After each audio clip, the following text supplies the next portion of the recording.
Hello everyone, welcome to study with Gyan प्रकाश।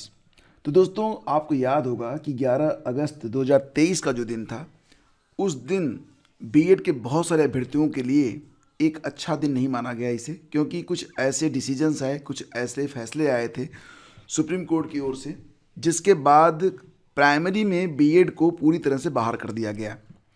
हाँ, एक बात ज़रूर था कि ये क्लियर नहीं हो पा रहा था कि ये जो फैसला आया 11 अगस्त 2023 को, जिसमें क्वालिटी एजुकेशन के मद्देनज़र सिर्फ डीएलएड को प्राइमरी में शिक्षक बनने के योग्य माना गया और बीएड को अस्वीकार कर दिया गया।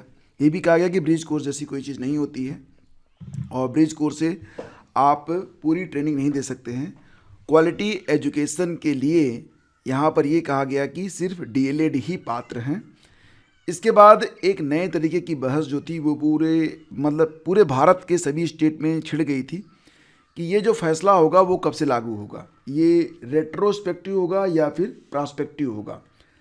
रेट्रोस्पेक्टिव का मतलब क्या होता है कि ये फैसला जो है ये पिछली भर्तियों पर लागू होगा, या फिर प्रॉस्पेक्टिव का मतलब होता है कि वर्तमान में जो भर्तियां चल रही हैं डिसीजन आने के दिन से, मतलब 11 अगस्त के बाद से ये फैसला लागू होगा। ये बात यहाँ पर कही जा रही थी। फिलहाल इसी मुद्दे को क्लियर करने के लिए पश्चिम बंगाल के एक बीएड स्टूडेंट हैं और उन्होंने एक याचिका दायर की थी। उनका नाम अर्णव घोष है। उन्होंने याचिका दायर की थी और इसी पर 11 जनवरी को सुनवाई हुई है। और फिलहाल पूरा आप यहाँ पर देख सकते हैं कि जो ये मैटर है, ये जो याचिका थी, इसको जो है डिस्पोज्ड कर दिया गया है। काफ़ी जो है ज़बरदस्त बहस हुई है और पूरे बहस के बाद जो निष्कर्ष सामने निकल कर आया है वो बीएड के लिए अच्छा नहीं है, बीएड के अभ्यर्थियों के लिए शुभ नहीं है। मतलब ये है कि जो कहानी दोहराई गई थी 11 अगस्त 2023 को, सेम वही कहानी फिर से यहाँ पर दोहराई गई है। ये भी क्लियर हो चुका है कि जो अलग अलग स्टेट हैं जहाँ पर ये बहस चल रही थी कि उनके यहाँ जो भर्तियाँ हुई हैं वो इस 11 अगस्त से पहले वाली 11 अगस्त के पहले से वो भर्तियां पूरी हो चुकी हैं, हो रही हैं।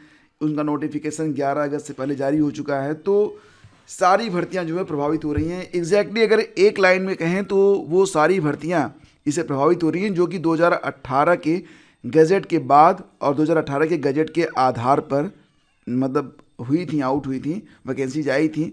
सारी भर्तियों पर इसका प्रभाव पड़ने वाला है।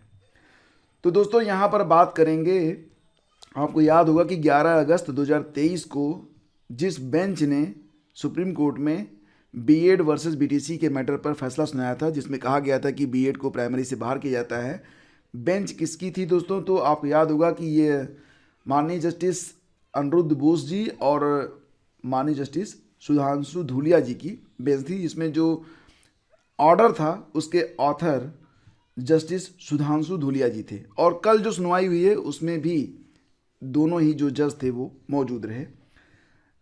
चीफ जस्टिस द्वारा एक स्पेशल बेंच इस मुद्दे पर सुनवाई के लिए गठित की गई थी। आपको बताना चाहेंगे कि मामला जो था वो इस प्रकार से था, जैसा कि मैंने आप लोगों को बताया। इसमें जो बीएड के वकील थे, जो बीएड के एडवोकेट थे, उन्होंने कहा कि ये जो फैसला है ये कब से लागू होना चाहिए और ये भी तर्क दिए गए कि अलग अलग प्रदेशों में अलग अलग तरीके से इस फैसले को लिया गया है। अमुक प्रदेश ने के हाई कोर्ट ने ये बात कही है, अमुक प्रदेश के हाई कोर्ट ने ये बात कही है। जैसा कि आप लोगों ने देखा होगा कि कहीं कहीं पर तो जॉब मिल रही थी, कहीं कहीं पर लोग बाहर किए जा रहे थे। बिहार और मध्य प्रदेश, बात करेंगे मध्य प्रदेश के बारे में, तो क्योंकि यहाँ पर जो मामला था वो सब्जेक्ट टू आउटकम था, बिहार में भी यही था। तो मतलब ये था कि अब यहाँ की जो भर्तियाँ हो रही हैं वो सीधे सीधे प्रभावित हो रही हैं।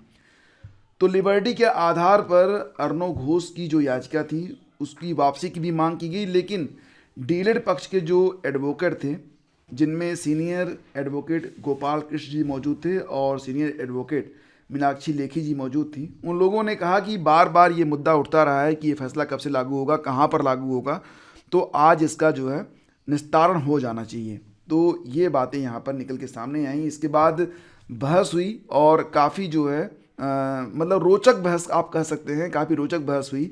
दोनों ही पक्षों ने पूरी तरह से अपने अपने पक्ष का जो है अपने अपने पक्ष की बात रखी और निश्चित रूप से जो बीएड के वहाँ पर एडवोकेट थे उन्होंने भी अपनी बात को बहुत ही गंभीरता से रखा। ये बात भी कही गई कि 2018 के नोटिफिकेशन को जारी किया गया था एनसीटी के द्वारा ही, उसके बाद जो शिक्षक भर्तियां हुई हैं, जो बीएड के अभ्यर्थी चयनित हुए हैं प्राइमरी में शिक्षक के तौर पर, अगर उनकी नौकरी जाएगी तो उनके मतलब एक समस्या खड़ी हो जाएगी। तो यहाँ पर ये कहा गया माननीय कोर्ट के द्वारा कि बात यहाँ पर जॉब की नहीं है, यहाँ पर जो बात हो रही है वो क्वालिटी एजुकेशन के बारे में बात हो रही है, गुणवत्ता के बारे में बात हो रही है।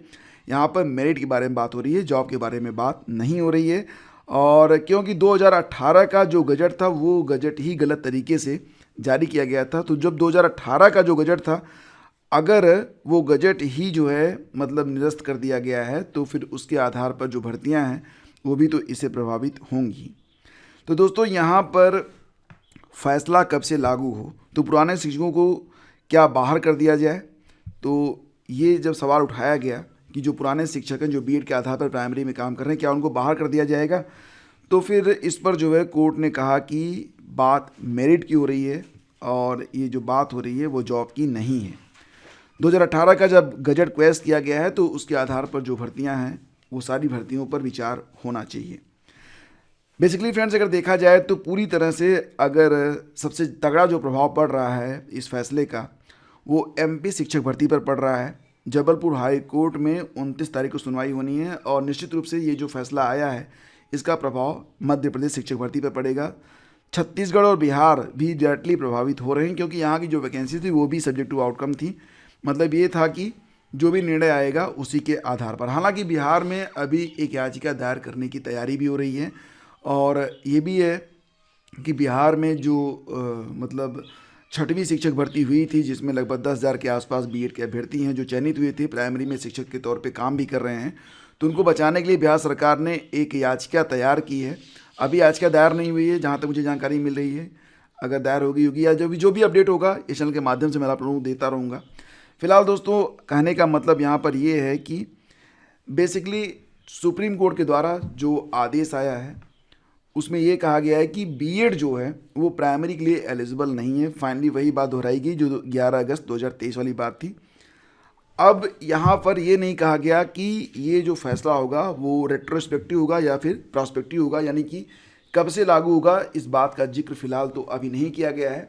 आगे अगर कोई बात निकल के सामने आती है तो तुरंत मैं आप लोगों को सूचित करूँगा। तो यहाँ पर यही जो है पूरा मतलब मैटर है और ये जो याचिका थी इसको जो है डिस्पोज कर दिया गया है, निस्तारित कर दिया गया है। तो यही अपडेट है। फिलहाल यूपी में जो 69,000 शिक्षक भर्ती हुई है, सबसे ज़्यादा यही सवाल आता है कि 69,000 की जो शिक्षक भर्ती हुई जिसमें बीएड वाले चुने गए थे तो इस पर क्या प्रभाव पड़ेगा। तो डेफिनेटली दोस्तों अब ये मुद्दा फिर से गर्म होगा क्योंकि ये जो भर्ती हुई थी वो भी 2018 के गजट पर ही हुई थी, तो इस पर भी एक नई बहस छिड़ने वाली है। अब देखना ये होगा कि आगे अपने बचाव के लिए जो बीएड टीम है वो क्या कदम उठाती है, किस प्रकार से अब वो अपना बचाव करेंगे, और बाकी जो चीज़ें हैं वो तो अपनी जगह हैं। फिलहाल जो भी अपडेट रहेगी आपको इसी चैनल पर मिलती रहेगी, बशर्ते कि आप चैनल को सब्सक्राइब कर लें। और दोस्तों अगर आप चाहते हैं कि इसी प्रकार की साधारण और सरल शब्दों में आपको व्याख्या मिलती रहे तो फिर प्लीज़ जो वीडियो को लाइक करके हमें अवगत जरूर कराइएगा। Thank you so much, like और शेयर कर दीजिएगा।